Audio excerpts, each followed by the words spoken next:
देखिए, प्रधानमंत्री जी की जो व्यक्तित्व है, मैं समझता हूँ कि हमारे देश के लोग हजारों साल तक उन्हें याद रखेंगे कि ऐसा, शायद ये भगवान का बड़ा आशीर्वाद है कि ऐसा व्यक्तित्व हमारे देश को मिला जिसने देश की जिस हालत से निकाल करके आज वो विकसित भारत के रास्ते पर ले जा रहा। मुझे पूरा कमिटमेंट है, पूरा विश्वास है, मुझे 100% कोई डाउट कहीं से नहीं नजर आता कि देश विकसित बनेगा। बड़ा प्रधानमंत्री अधिकारियों के साथ कैसे काम करते? प्रधानमंत्री आवास योजना थी, 1 करोड़ से ज्यादा मकान बनाए, कोई सोच भी नहीं सकता था, दुनिया में कहीं भी आज तक हुआ नहीं काम।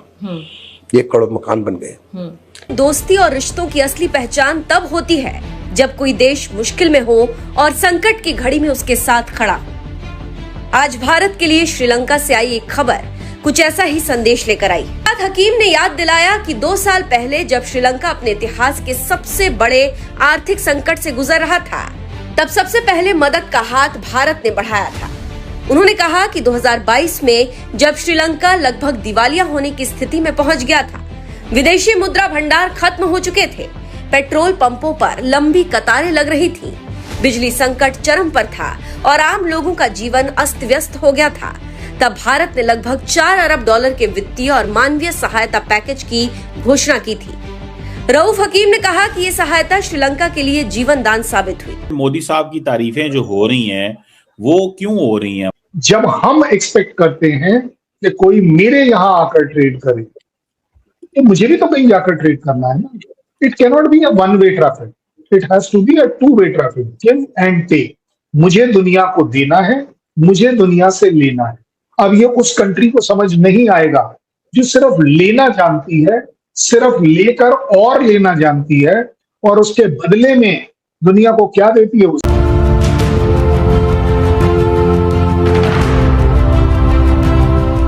अंतर्राष्ट्रीय राजनीति में दोस्ती और रिश्तों की असली पहचान तब होती है जब कोई देश मुश्किल में हो और संकट की घड़ी में उसके साथ खड़ा। आज भारत के लिए श्रीलंका से आई एक खबर कुछ ऐसा ही संदेश लेकर आई। एक ऐसा संदेश जो सिर्फ कूटनीति नहीं बल्कि भरोसे, सहयोग और पड़ोसी धर्म की मिसाल भी पेश करता है। अब भारत अपने कमजोर सहयोगियों को लेकर काफी सजग रहता है। उसी कड़ी में भारत की तारीफ श्रीलंका ने की और ऐसी तारीफ देखकर 150 करोड़ भारतीयों का सीना गदगद हो गया। बात दरअसल यह है कि श्रीलंका मुस्लिम कांग्रेस के वरिष्ठ नेता और सांसद रऊफ हकीम इन दिनों भारत दौरे पर हैं। गुरुवार को तमिलनाडु के तिरुचिरापल्ली में उन्होंने जो बातें कही, उसने भारत और श्रीलंका के रिश्तों की एक बार फिर चर्चा शुरू कर दी। रऊफ हकीम ने साफ शब्दों में कहा कि जब भी श्रीलंका किसी गंभीर संकट का सामना करता है तो उसकी नजर सबसे पहले भारत की ओर जाती है।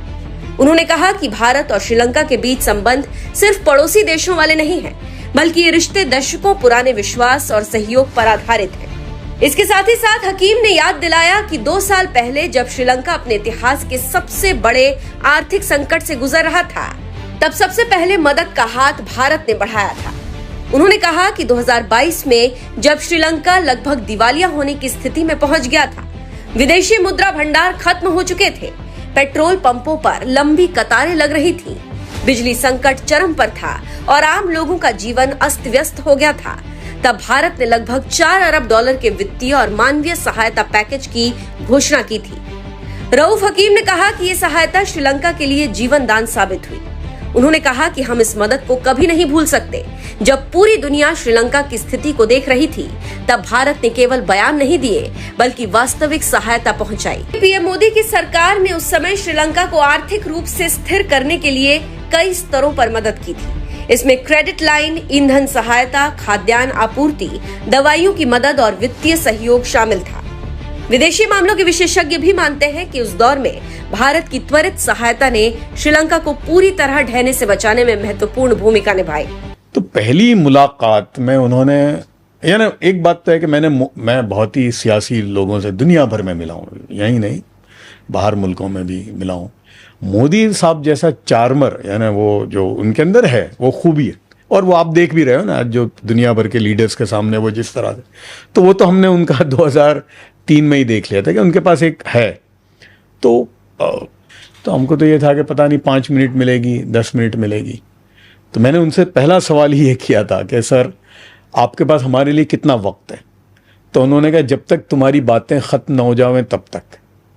फिर दूसरा मैंने सवाल उनसे ये किया, उन्होंने वो उस ज़माने में 5 करोड़ गुजराती की बात करते थे कि मेरे 5 करोड़ गुजराती। तो मैंने कहा सर, आप वो 5 करोड़ गुजराती की जो बात करते हो तो उसमें वो 50 लाख हम हैं या नहीं है? तो तुम मेरे हो, उस पर उन्होंने 20 मिनट लेक्चर दिया मुझे। अच्छा। और वहाँ से और हमारी 2.5 घंटे हमने हर बात, गुजरात के जो राइट अफेक्टेड जो बातें थी वो सारी हमने उनके सामने की। और उन्होंने बहुत ही अच्छा हमारे साथ बर्ताव किया। बोला कि ये मेरा नंबर है, यार वोट मत दो। ये आज भी जो लोग कहते हैं ना, उन्होंने कहा यार देखो वोट मत दो, चीफ मिनिस्टर तो तुम्हारा भी हूँ भाई। बोले सियासत में ये उनके लफ्ज़ थे कि बोले अभी मैं जीत के आया हूँ तो 51% वोट मिले मुझे, 49% ने मेरे खिलाफ वोट किए, तो क्या मैं उनका चीफ मिनिस्टर नहीं हूँ? अब मैं सबका हूँ, वो इलेक्शन से पहले। तो यार कम से कम वोट मत दो, चलो काम तो कराओ मुझसे तुम। तो बस बोलते हैं ना, रेस्ट इज हिस्ट्री। तो वहां से आपके विचार बदले, मतलब? हम विचार तो उसी वक्त बदल गए थे, तभी पहली मुलाकात में। कैसे काम कर? प्रधानमंत्री आवास योजना थी, 1 करोड़ से ज्यादा मकान बनाए, कोई सोच भी नहीं सकता था, दुनिया में कहीं भी आज तक हुआ नहीं काम। 1 करोड़ मकान बन गए। आपका सोचिए, अर्बन लाइवलीहुड मिशन का जो कार्यक्रम था, कमाल का कार्यक्रम था। पीएम स्वनिधि, जो रेहड़ी पटरी वाले थे, उनका कमाल का काम था। मैंने सोच नहीं सकते थे लोग। जब मैं शुरुआत किया था, मुझे लगता है माननीय प्रधानमंत्री जी के सामने जब मैंने इस बात को रखा था, उनके अलावा किसी को विश्वास नहीं था।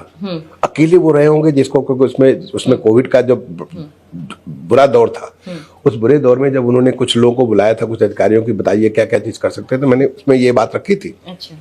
मैं समझता कि उनके अलावा वहां पे जो हॉल में जो लोग बैठे थे, किसी को विश्वास नहीं होगा कि ये काम हो सकता है। बहुत लोगों ने डाउट भी शेयर किया, लेकिन प्रधानमंत्री जी ने कहा आगे बढ़िए। और देखिए उनका आशीर्वाद है, उनका जो एक प्रताप है कि आज रेहड़ी पटरी में 1 करोड़ के आसपास लोगों को फायदा हो चुका है। फिर ऐसे ही आप अब देखिए कि मेट्रो के बारे में, मेट्रो कहाँ था? 5 शहर में। आपने तो 4 मुझे सौभाग्य मिला, लेकिन ये जो प्रधानमंत्री का जो लगातार आशीर्वाद मिलता था, जो उनके जो डायरेक्शन होते थे, क्योंकि वो इतना नजदीक से चीजों को देखते, इतनी गहराई से देखते।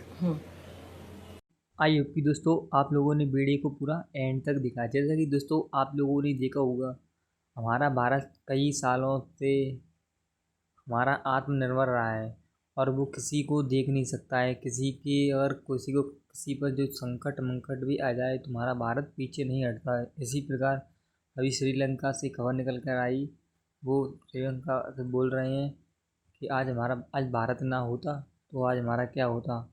इसी बात पर काफ़ी बहस चली। आप लोगों को वीडियो काफ़ी अच्छी लगी होगी। वीडियो को लाइक करना, शेयर करना एंड सब्सक्राइब करना, कमेंट में अपनी राय जरूर देना।